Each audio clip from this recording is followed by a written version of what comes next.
Welcome to the Working World. I'm Karen Mendez. And I'm Jamie Lingham. Jamie, we spoke with Shravan Singh, who is a sustainable aviation fuels and green hydrogen subject matter expert. Wow, my brain hurts. I agree, Karen. I think that, this whole, mobility piece and travel and how things have changed from Zoom, or so going back to aviation, travel and shipping. It's just one of the pieces of that whole, sort of global warming and environmental policy conversation. It's just, there was a lot of really good takeouts. It's one of those shows that we do that I sit there and think, far, I could talk to this guy for days.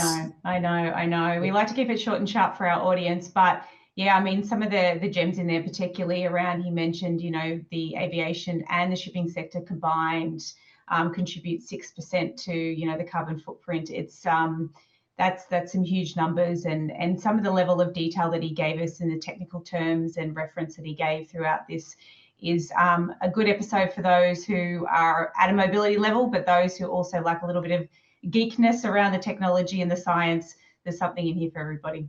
And just to that point, there's going to be in the description, there'll be a paper Shravan's actually shared with us for those companies who are starting to look at a policy or a way to interact with, reducing emissions through air travel and freight travel. So keep an eye on that one.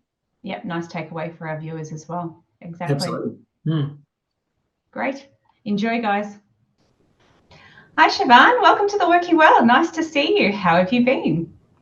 I've been very well. Thanks, Karen. Good to see you again, and good to see you, Jamie, as well. Great to see you as well. Welcome.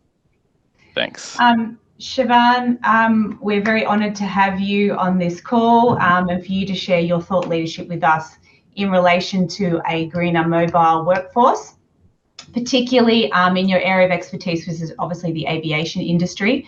So I'm going to jump straight into the questions and look forward to hearing what you've got to share with us. So I guess, we all know that flying around the world has a carbon footprint. And I understand, it's a hard to abate sector. So I guess for those in the audience that aren't familiar, what does that mean technically speaking? Yeah, no, great question. So hard to abate sector means hard to decarbonize. And if I take electric cars as a good comparison, they're leading the transition out of fossil fuels, and you see a lot of them around. But with aviation and flying, it's actually much harder because essentially you're dealing with mass. There's like 4 factors, right? A heavy thing that needs to fly. And so whatever technology you choose to decarbonize, it's got to fit in within the mass budgets of the aircraft. And then the other factor is volume. You can't put a huge chunky thing that takes up seat space on an aircraft. So again, you're somewhat limited by what technology goes in, because it's a low margin industry, and every paying seat is important. And so a lot of technologies that have come along have looked great, but take up seats, so it is a limiting factor. 2 more I thought I'd talk about, is obviously cost. Commercial planes cost upwards of $200 million for some of the regional jets. And these are capital intensive assets that need to be depreciated often over 20 to 30 years. And so that means that there's this really long time period between which you can't really just swap out an aircraft and replace it with something more fuel efficient quickly. And the last one is safety. You're dealing with, unlike a car, which obviously is safety critical as well, but here you're dealing with an aircraft where any accident has a very high probability of being catastrophic. So any new technology has got to be just tested to stand the test of time and be safe. And unfortunately, fossil fuel right now is that fuel that has a really good reputation from a safety, volume, and energy perspective. That's what makes it hard to abate. Yeah. Just on that, I think that, if you look at how the car industry is going with technology, are we going to get an electric plane? Is Elon going to have, this plane charging station? Do we do mid-air recharging? I don't know. Like I'm just wondering if you're across any of the advancements that they're looking at of how they're going to manage this better. Yeah, so there are, and it's more for the smaller aircraft and for flights that are under an hour. So you're looking at carrying current technology, carrying about 5 to 7 people, probably over about a 45-minute flight to an hour if you're lucky. And you have pure batteries, and then you to have land. what they call, yeah, exactly. Sorry, we're sort of out of a battery bit. Yes, that's the battery one. Then you got these fuel cells, right, which actually take hydrogen, but then convert that to electricity. So it's essentially an electrical aircraft. Those can go a little bit further, but yeah, they're still limited to short hops between cities. And but yes, they are coming. They are being tested right now, and they hold promise for those shorter routes. That's good. I mean, obviously, you raise a very important point around safety and fossil fuels, I guess, being the backbone of maintaining that safety. And safety is obviously foremost when it comes to the aviation industry. Given that and the other challenges you just spoke about in relation to that hard to abate piece, how is the aviation sector looking at making planes effectively burn less carbon? Yeah. So, the biggest lever is the fuel, right? Because the fuel contains carbon, but you can go with low carbon fuels. And what the sector is looking at is what they call drop-in sustainable aviation fuels, or SAFs is the buzzword. And you might have seen a lot of headlines around airlines securing access to what the SAF, or sustainable fuel. And it can have up to a 97% reduction in carbon intensity compared to jet fuel.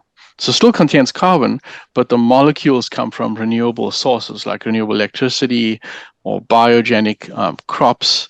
And so, it's a lot more friendly, in terms of the environmental footprint. So that's the first lever, low carbon fuels. The other one is operational efficiency. It gets quite interesting. So did you know that you can actually optimize the flight path and optimize the fuel burn at different stages of the flight? So there's a lot of flight navigation innovation going on right now, where they will then essentially optimize the fuel burn of the aircraft over the route.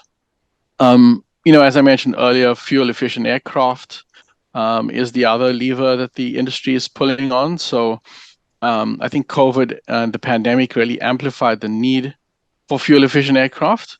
So the airlines who can manage that changeover of fleet are going to the newer generation of aircraft. And some of the new engines, there's a Rolls-Royce one that comes to mind, claim to have up to a 25% reduction in fuel efficiency. So you can really get gains by putting in a brand new plane. And then the last one, which I'm quite excited about, is of course Airbus. They have these liquid hydrogen powered aircraft. These are completely new planes that don't burn jet fuel. They burn hydrogen in a liquefied form. It's going to take a bit longer for those to come to market because you have to change the airport that refuels the plane and the plane. But those are coming. Wow.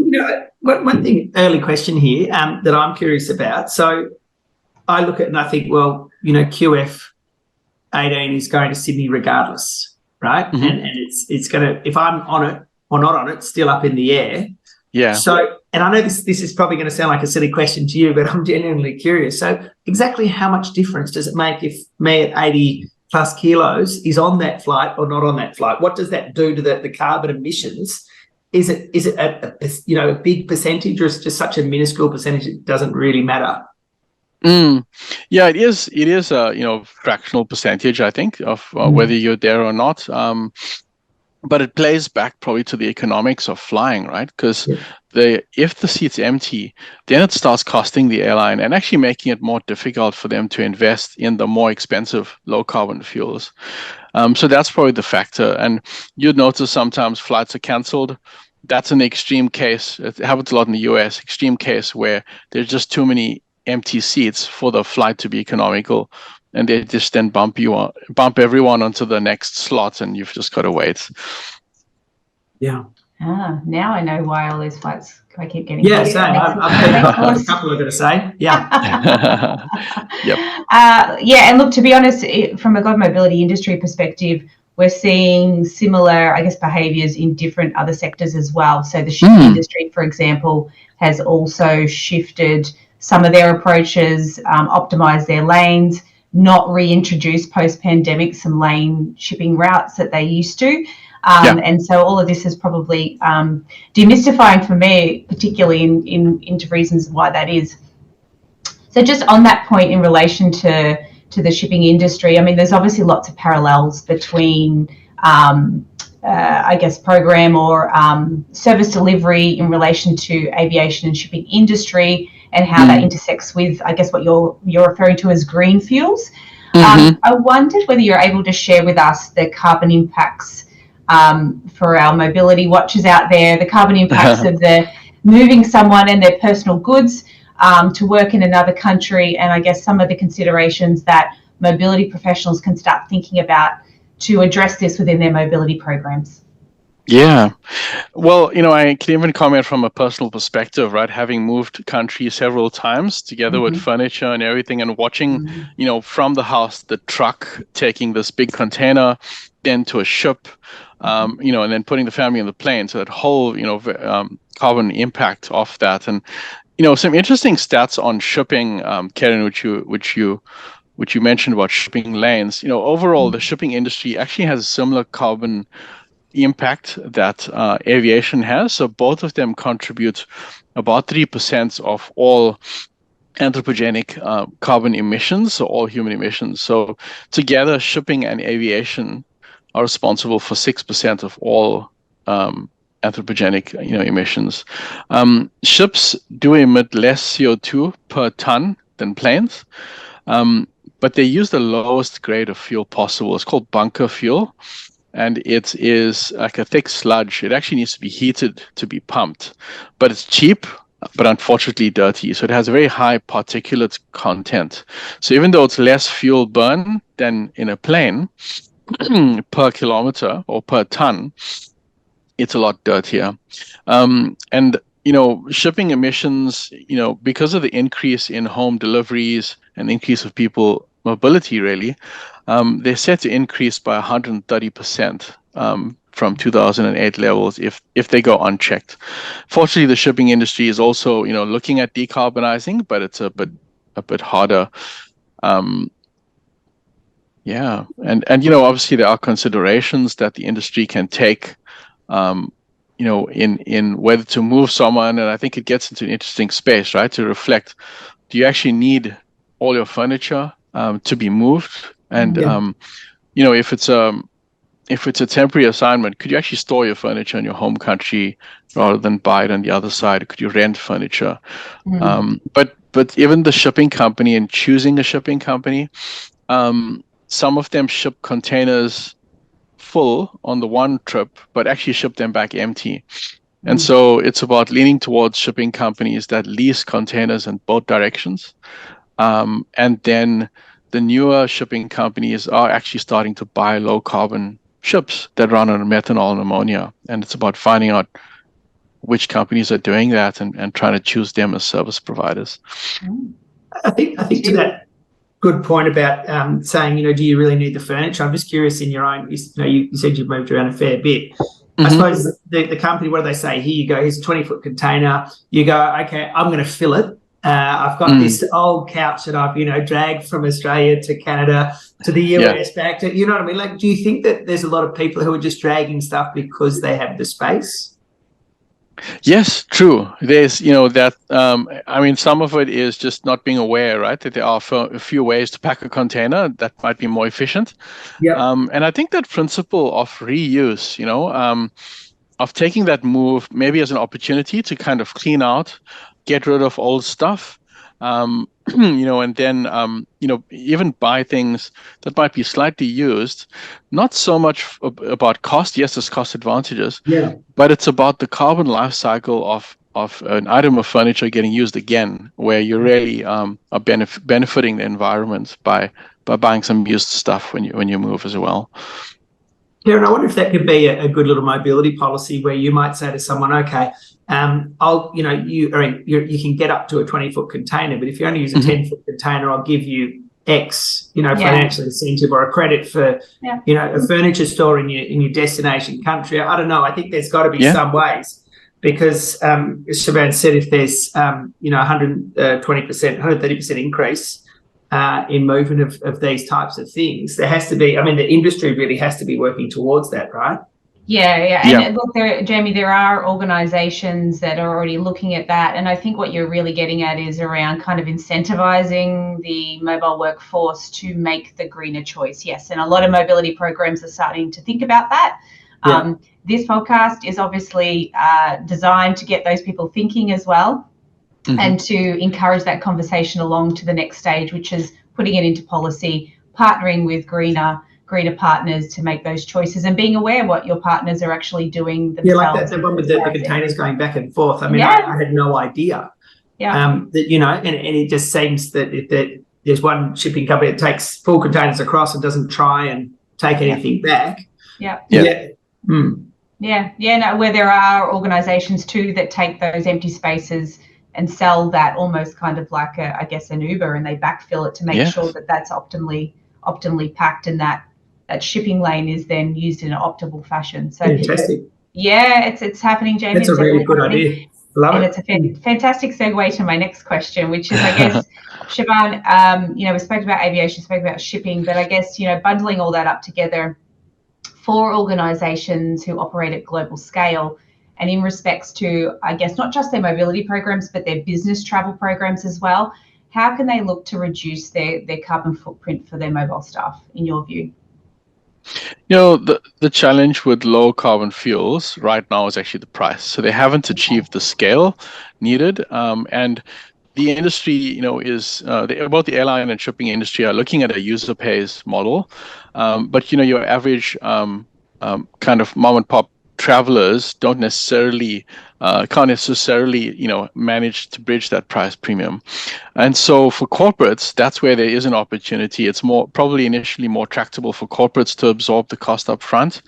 And I think, consider joining a corporate green fuels program. There's a lot of them starting up. Qantas, for example, has what's called a SAF coalition, Sustainable Aviation Fuel Coalition, where you can actually buy into parcels of sustainable fuel that are then used for your corporate flights, and the same would apply to shipping. Organizations like DHL are leading the way. In March of this year, I was quite impressed to see DHL Express, sign up to purchase 800 million liters of sustainable aviation fuel until 2026. That's the largest corporate purchase of fuel, for essentially cargo travel. And, that purchase gave CO2 savings, or resulted in CO2 savings, about 400,000 passenger cars taken off the road. So these can be significant, but they do require some intervention from corporates to both reduce their scope 3 or scope 2 emissions, as the industry calls it, or, with your consulting companies that have very high travel, it would be considered scope 1, which is quite important in terms of the social license to operate for those corporates. It interests me about the initiatives that airlines are taking, because it feels a little bit counterintuitive that they'd be trying to encourage people not to travel. Or I don't know if they're actually saying don't travel, or are they just saying travel greener? You know what I mean? So it feels like a bit of an interesting thing to say, okay, we recognise that we're part of the problem. How do we still maintain a business, maintain profitability, and do our core function, which is moving people around the world? What sort of programs are you seeing these, the airlines come out with? I suppose I'm just going to stick with the airlines because it seems to be, the obvious one for me. Yeah. Europe is taking an interesting view, right? So there are, especially in France, for example, some of the airlines have shares in train companies. So there's rail as an option, right? So mode switching, so to speak, which is where you'd use a different mode of transport. I think they've been experimenting with having a policy that any travel less than 2.5 hours in duration must be by rail. It can't be by plane. Obviously here in Australia, New Zealand, and countries like the US that have very large separations between cities, it's not necessarily viable to do that, to mode switch. But you do have either, as you say, travel less or travel greener, these two options being available, or like what we're doing right now, right, which is to use, tools available to remote into meetings and events, and then minimize the carbon impact of traveling. Yeah, that mode switching, whilst I haven't heard that term before, I've seen large consulting organisations starting to implement that as part of their mobility policy, particularly in the EMEA region. But yeah, not so much. A little bit more challenging with our geographical location. Yes. I guess, again, as Jamie said, probably sticking with the aviation industry, because it's probably the most well-worn path for our viewers. What timelines has that sector put in place around decarbonisation? So in 2021, IATA, which is the International Air Traffic Aviation Authority, they're like the overarching body that regulates aviation, and airlines, subscribe to what they dictate. They committed to airlines achieving net zero emissions by 2050. And then off the back of that, airlines most of them have gone with a target of about 10% sustainable fuel by 2030, and then having some other kind of ramping up of using sustainable fuel from 2030 onwards. Sustainable fuels, are used typically at 10%, but can be blended up to 50%. And so there are some airlines that are a little bit more ambitious and are able to go with, an even higher carbon reduction. I think from now till about 2035, you're going to see fuel electric planes starting on, and as I mentioned earlier, the shorter routes for your short hops. Those liquid hydrogen planes on shorter routes, but the liquid hydrogen ones, unfortunately, will only come from about 2040, because you really have to start actually changing the airport terminals to service those planes. So there'll be different technologies getting phased in, but essentially at those checkpoints of 2030, 2035, 2040, going up to 2070. So are we then likely as consumers to see price increases across, the next couple of decades? Yeah. Yep. Very likely, yes. Because it's got to be funded somehow, right? That's right. Yeah.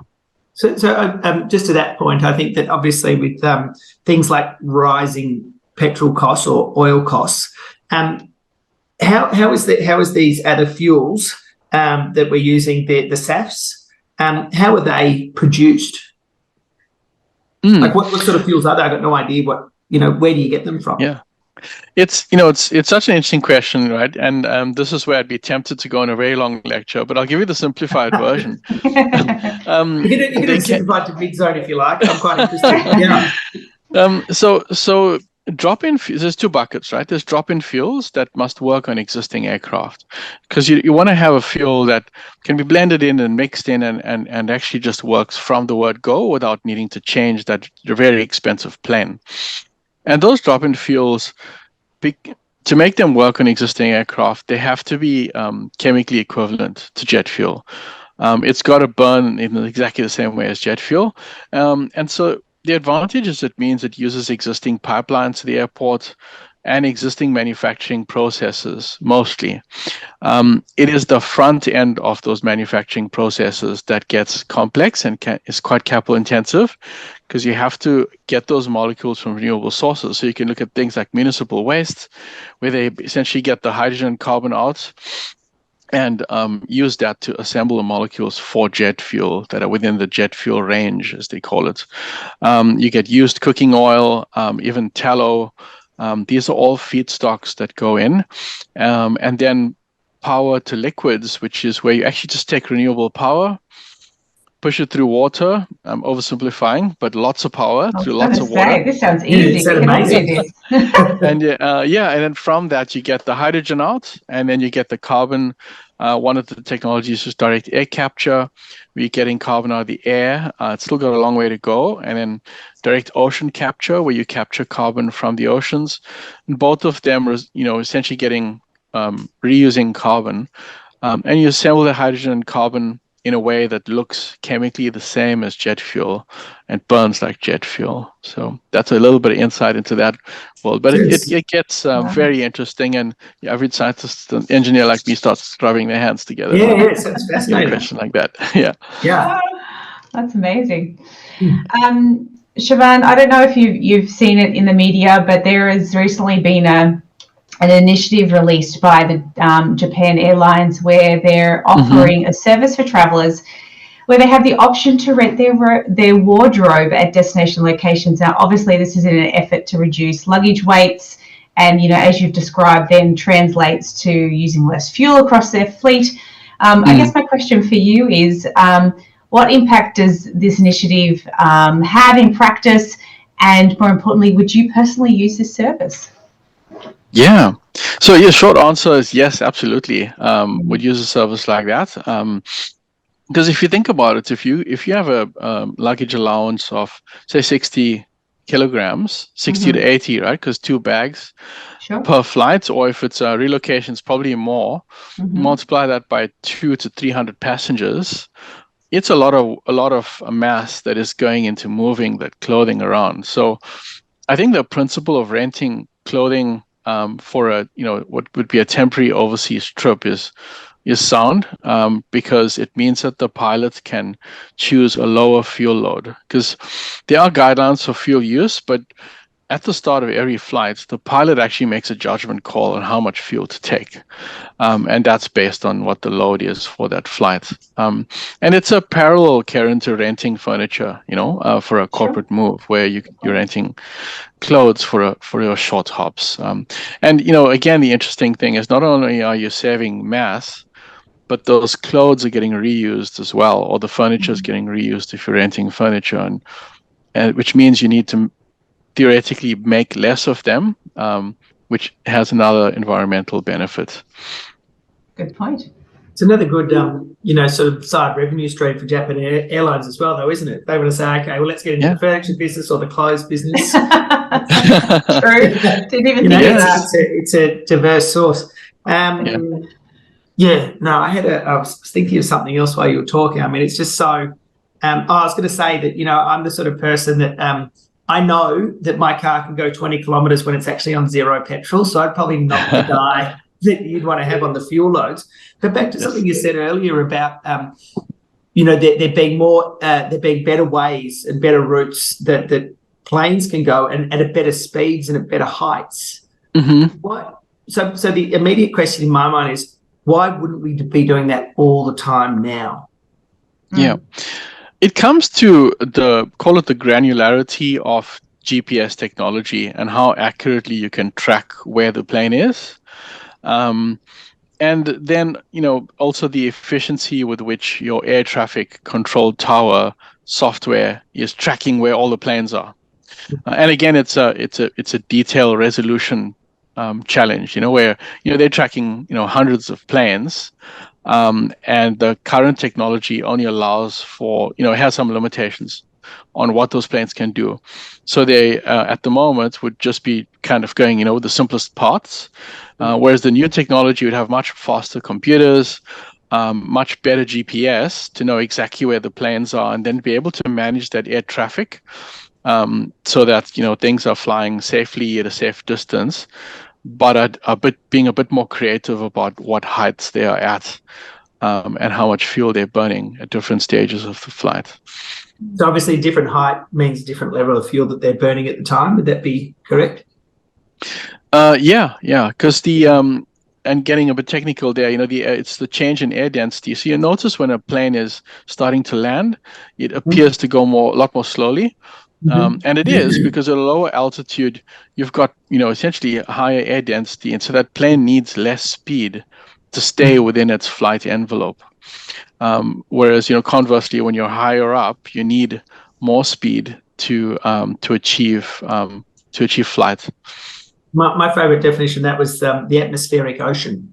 It's like you're going through the ocean, and as you go up, obviously, you get, and that's how I explain my turbulence to my kids. I'm like, it's like just like we're in the ocean, it's fine. You hit a few bumps, and I remember always saying to my kids, particularly when they're younger, every time we'd hit turbulence, I go, "Oh, that tricky pilot, he's just giving us a bit of a shake to make sure we're all awake." My kids would love it. So, yeah, it is a really good way to describe it. That atmospheric density and how it varies, and then how it affects the burn of fuel and other things like contrails, which is the other emissions apart from CO2, which planes make as well. Can you just explain that a bit more? Sorry, No, Karen. I'm just curious on those contrails as well. Yeah. Yeah, so in addition to CO2, there's also sulfur dioxide and or they call it SOx and NOx, and the nitrogen compounds that come out of fuel. Those are like particulates, call it soot, if you will, and those some of them crystallize in the atmosphere as well, and so have other effects then on other harmful effects in the environment. There's a lot less of those emissions that occur, but they do carry their own carbon intensity. And so the industry is tracking both the carbon intensity of carbon and then the detrimental effects of those other gases that are emitted, and trying to really take the whole package and reduce the impact of all of them. Yeah. Jamie mentioned the pilots as kind of part of this whole solution, right? I imagine that pilots and airlines are already engaging their pilots to do training around those kind of more optimal flight paths, use of fuel. Is that something that's starting to increase in their training and what we're focusing on? There are, pilot training, operator training, and then getting a balance between the margin of safety of fuel that you need in reserve. So coming, not having a Jamie situation of only 20 kilometers to go. I know it so well. Yeah. So, having that balance where, and there, FAA does dictate, limits, minimum fuel load that you have to have. Sure. But then on the upper end, also ensuring that the mass of the overall fuel can be managed so that you can then optimize how much fuel you put in total. So yeah, pilot training is a big factor so they can make more informed decisions. They do have to stick to flight paths that the airport compels them to as far as possible. They actually have to have a good explanation if they deviate from those. So it does then come back to that whole ecosystem of how the flight management software and the navigation software works, and whether it allows the plane to safely be a bit more creative about what it does, to optimize the fuel. But at the end of the day, it saves costs, and the airlines, want that to happen. So it's all moving in the right direction.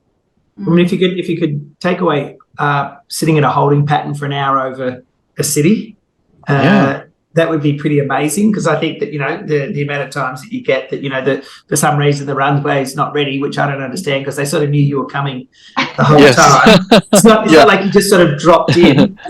Just one more thing, there's so many. I mean, this has been such a fascinating conversation. And there's so many stakeholders involved, like obviously there's the airlines and different government bodies and governing bodies, the AI. RTA, whatever the group was called. And I also noticed there's another initiative that's being put out there. I think it's the C40 cities, which a lot of the global mayors have put on there. And I read their environmental policy, and it really talks about, flights, air travel, and there's a necessity in getting sign-off. What trends are you seeing through the mobility industry to this level? And I suppose the question is, are these other stakeholders starting to interact more with companies and saying, okay, well, we've got these organisations and we've got these targets, net zero by 2050, 10% sustainable. So how much does industry, these I suppose aviation industry and government, how much do they liaise with actual companies who practice a lot of global mobility? Yeah, it's. There's a lot of activity going on right now. So with IATA, for example, the airlines, all subscribe to them, and they all get together for annual conferences.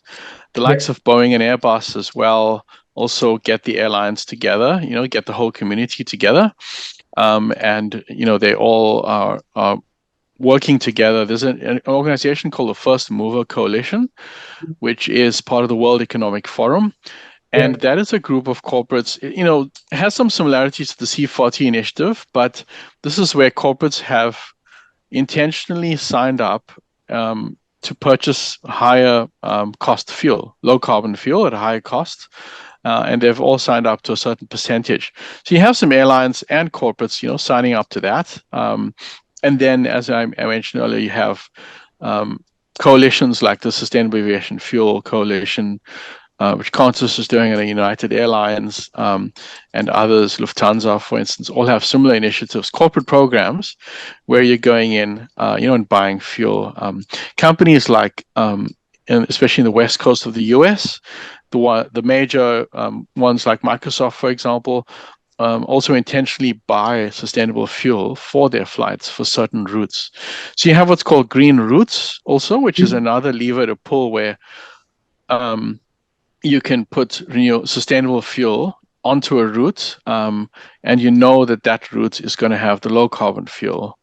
And that's becoming popular as well. But yes, Jamie, lots of urgency in the industry right now, and they're either being mandated to change, which is the case in Europe, or they're being incentivized, to change, which is the case in the US. And I think Australia and New Zealand are somewhere in between, where we're doing a lot of lobbying with governments to try to come up with functional policy, which will either compel or incentivize the industry, to comply with the minimum targets as well. Because at the moment, it's self-regulating in this region until the law comes into effect. So for the audience, if I was a mobility practitioner watching this and I wanted to get some information, or if this is new to me, how do I start to? Is there a certain place? I mean, would you go for the First Mover Coalition, or are there somewhere else you'd go to try and start to get a bit of a policy or guidelines or just a bit of an understanding? Because I'm sure that there's people in different stages, with their policies. And as I said, if there's someone out there who would say, like, hey, I'm just at the start, where would you suggest that they go? There's some wonderful, guides for, new users to the market. So one of them, which is a bit of a longer document, is called the Waypoint or Waytag 2050 report. That is by the World Economic Forum. And then there's another kind of short and sharp 10-page guide by IATA, which I'm happy to share in your show notes as well, which people can download. A good starting place to just give you an overview of what the levers are to decarbonize and what you can do as well from your perspective.